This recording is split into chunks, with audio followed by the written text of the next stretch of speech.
Good morning, Justin here with Freedom Motors USA. Today I will be showing you how to plug and or unplug your fuse on your automatic conversion and give you some details on why you may need to know how to do this in the future. This right here is the fuse that runs the automatic conversion portion. It is connected to our OEM battery right here on the positive side, as you can see. Right now the fuse is plugged in, which means everything is good to go. What we recommend is if you're going to be away from the vehicle for an extended period of time is to kind of take off the lid. Sometimes these fuses can be a little tricky. I recommend instead of trying to pull straight up, you kind of go rock back and forth while pulling up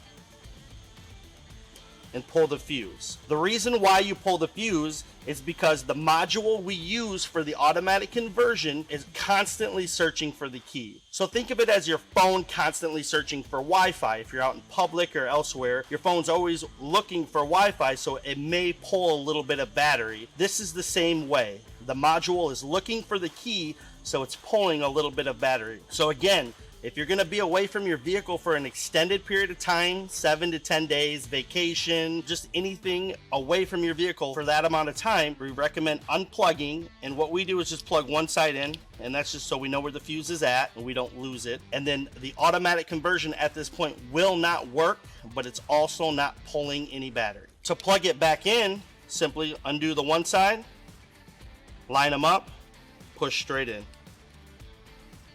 Put the cap back on, and now the automatic conversion will run business as usual. Again, if you're not going to be using the vehicle for an extended period of time, we recommend unplugging so it's not pulling any battery. Also, if you get your vehicle, let's say we just delivered it, the truck just dropped off your brand new automatic conversion, and you go to try to put the ramp down, and the ramp does not come down, we send all of our automatic conversions with the fuse already out, just so it's not pulling any battery as it's being delivered. So you'll pop your trunk, you'll see your conversion, it'll probably look exactly like this, the fuse box. Simply unplug the one side like I showed you, plug them both in, push down nice and hard, close the cap.